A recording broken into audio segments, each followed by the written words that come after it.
How is it going? My name is Shotty Horror. I'm here with Skillit. It's the first of many interviews when we're going to be interviewing the talent who will be appearing on First Reign on October the 1st at the Trinity Sports Centre in Manchester. Tickets are on sale right now, by the way, www.sovereignprowrestling.com/tickets. Before we get into our guest, Skillit, you doing good? I'm very well, thank you. I'm excited for, we're less than 2 months away. We're nearly a month away from the First Reign, the first show that we're going to produce and put out for you lovely people, for you crazy wrestling fans like myself, like Shotty, like the whole team of Sovereign Pro Wrestling. We're excited to present First Reign. And I'm also excited because one of my favorite wrestlers is with us today, Shotty, who we have the privilege to be on the card on First Reign. His name is Mr. Ian Skinner. Mr. Ian Skinner, thank you for joining us, man. And thank you for having me. I'm here. Obviously, you were speaking about bringing the talent onto the show, onto the podcast. I'm here. This is just a one episode thing. You've done it. You've got the talent. Brilliant. Shoot it off. Shoot it off. So we say that's it now. We just close up shop. We've got the interview we need. Brilliant. For those who don't know me, who are listening in, tuning in, who haven't met your favorite wrestler yet, it's me, Ian Skinner. I'm from Edinburgh, Scotland. I am 69 kilograms of pure energy, and I'm kick-ass.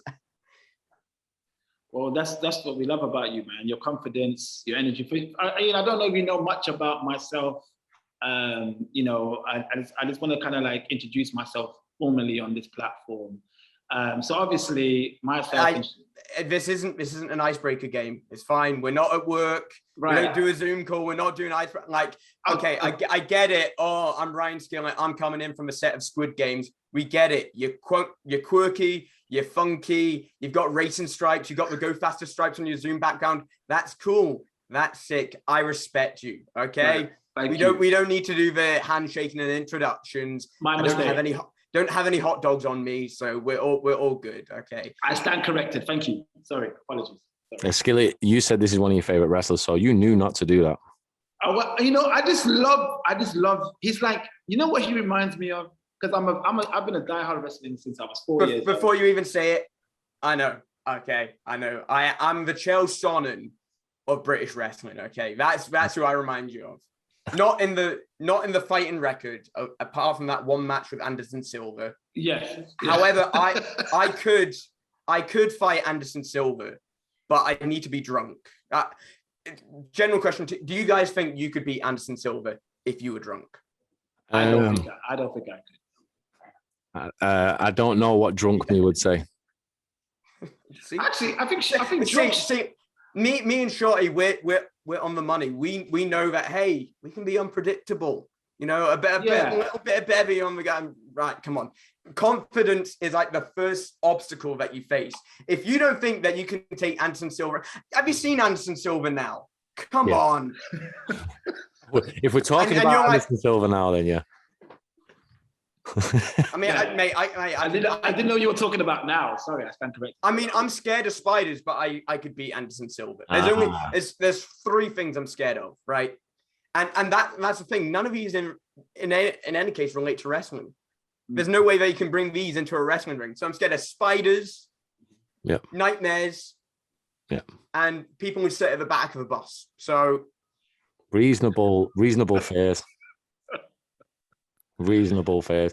What do you got? What are you doing at the back of a bus? What do you have to hide?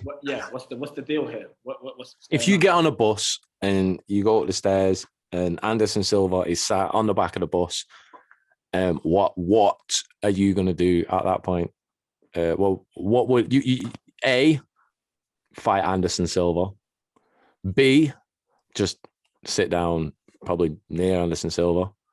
C, say, oh, Anderson Silva, I like that one fight with Chael Sonnen.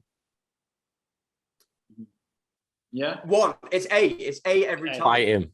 Fight Anderson Silva every time. He's sitting down. He's not very good. He's not very good Jujitsu. He can't really pull in a guard, can he? But Anderson Silva, if you're watching by any chance, we'd like to book you in a match. Sovpro against Ian Skillit. That would be great. Ian No, Skinner but versus not Silva. okay, not against Ian Skinner, against drunk Ian Skinner. Okay. Yep. That's Against Well, John Ian Skillit. Okay. They will be- or pint on a pole match. Pint and a pole match. How are you going to Skinner, balance the pint? Anderson Silva. That'd be great. That's not. It's not my job to think in logistics. Okay. I'm an ideas guy. Okay. Pint on a pole match. I like that. Who's the guest referee? There has to be a guest referee in a pole match, right? Andy Murray, pub landlord. Andy.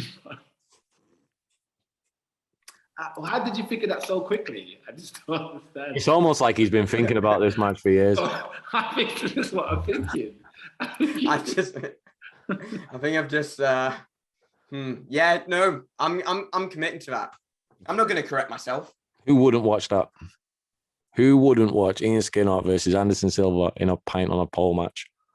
I think that's what we might have to call this interview. Yeah. When we put this out, it's just going to be, I would fight Anderson Silva in a pint on a pole match. Ian Skinner. Perfect. But speaking of people, you fighting people, you are fighting people on the 1st of October. Yeah. Bloody, it's 7 people at this point. Yeah. Yes.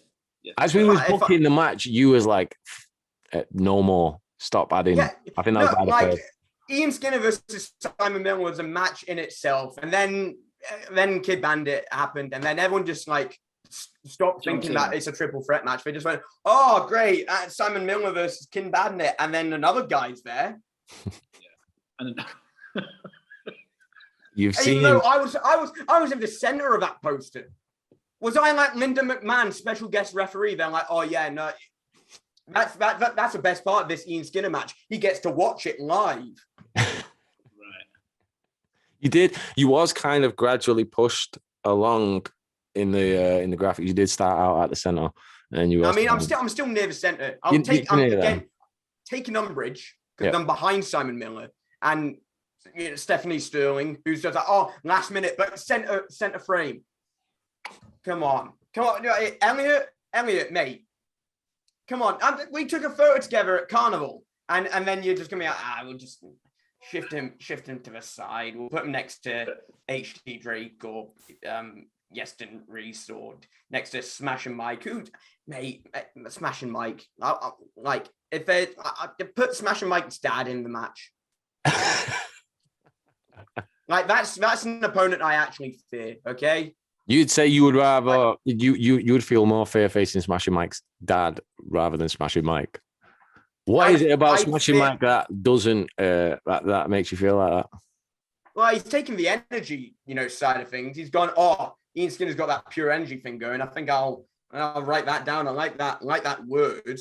And he just keeps like throwing it out of the end. He's like, everyone's speaking about energy. No, not everyone's speaking about energy. I'm speaking about energy because I'm made of energy.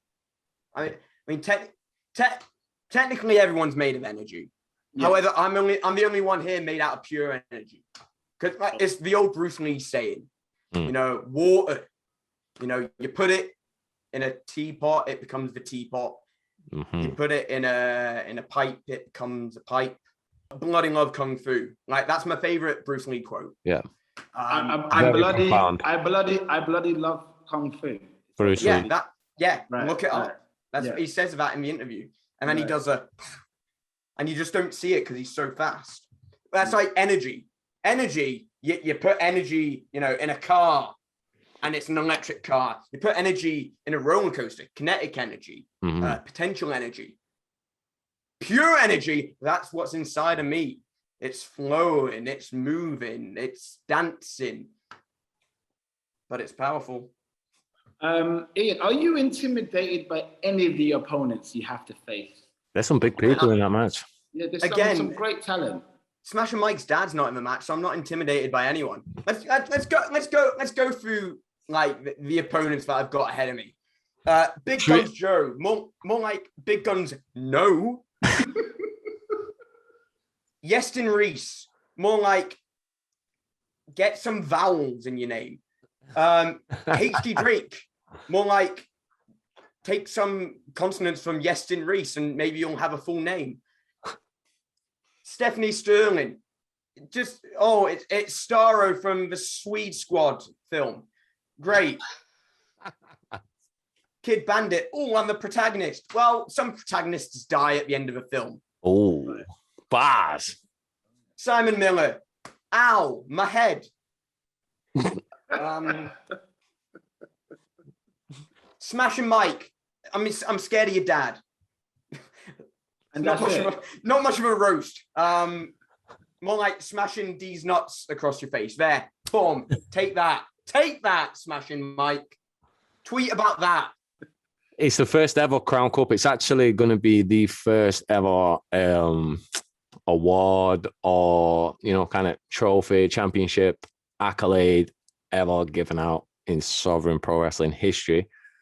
That is absolutely huge. You have the potential to be the first person to ever win anything in Sovpro. Does that bring any added pressure? I mean, there's no real pressure. I mean, there's a lot of pressure when you go into any match anyway, but as long as you've got tactics and you've got structures, I think that's my advantage over everyone else in this match. You can lift as many weights as you want. You can... I don't know what HG Drake does. Welding. You can have all these specialities, but no one's got the structures. I'm the most structured person in this match. As much as everyone sees me as the wild card, everyone's looking at me in this match as the guy who's annoying on Twitter. Yeah. Everyone's looking at me for my personality. No one is talking about my ability. And that's where the structures lie. People will come in, they'll think about the personality, and then next thing you know, they've gotten kicked in the head, they're in an arm bar, they're getting tapped out, they're out the match, I'm still in it, I'm winning the Crown Cup. Me winning the Crown Cup is never in question. Right. It's death, taxes, Ian Skinner drinks Diet Coke and a big cup of tea out the Crown Cup. The three certainties in life. Sure. The added pressure, that's fine. It's by the by. There's pressure on me in any match. This one, it's just going to be a bit of a sweeter reward. So you're very confident that you're going to walk away at first reign as the first ever Crown Cup winner? Hey, I'm more confident than I've ever been because, again, I'm looking at the lineup and I'm looking at all what people are saying on Twitter. People aren't focused on the point ahead of them. They're not that, the twist in films. Darth Vader shows up at the end of Rogue One. That's me. I'm going to come out there last minute. I'm going to slay some people. Maybe not with a lightsaber, unless it's pink. Yes, that's a thing. Yeah, absolutely. Yeah. Because I think that would be legal. Does that run the whole show? Can I just bring anything pink with me? You can bring anything pink. I mean, you won't be in the stipulation of where you can use pink items, but if you wanted to bring it and aid to that stipulation, maybe. But the point still stands. That's the twist at the end, and no one's expecting, that everyone's wanting. Right. I'm going to raise that cup, double-hander, above the head, streamers, constant streamers. Everyone's brought their streamers. Get that photo. Do the Shibata pose. Get next to the trophy. I'm going to take it backstage. Get the kettle on. Get a couple tea bags. Get a bourbon, a rich tea, a digestive.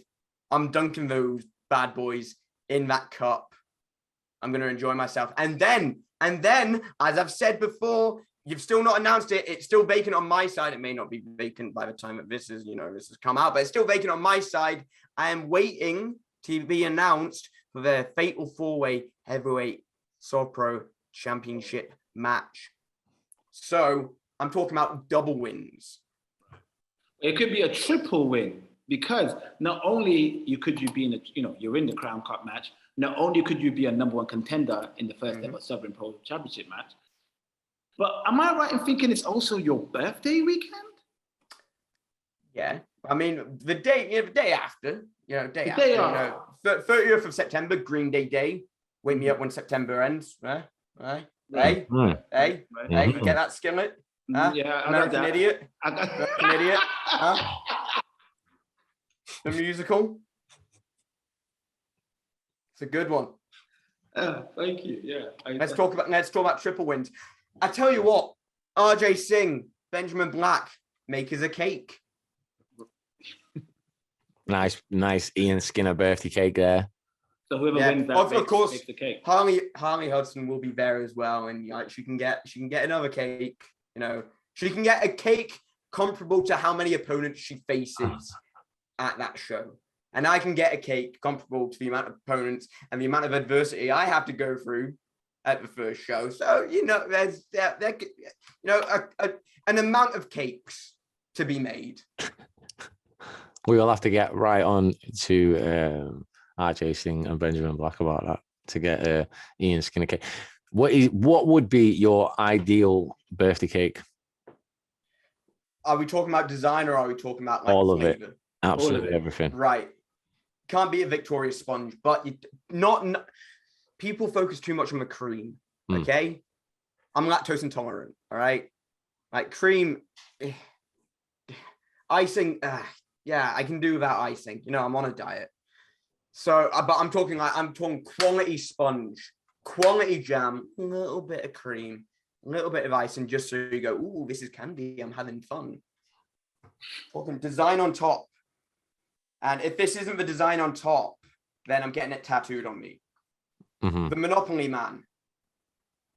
Playing a Gibson Flying V, playing Master of Puppets on a Gibson Flying V in front of Cannabis Leaf. So you know he's a cool guy. Monocle on the eye. And it says, Happy Birthday, Jeff. Just right across it.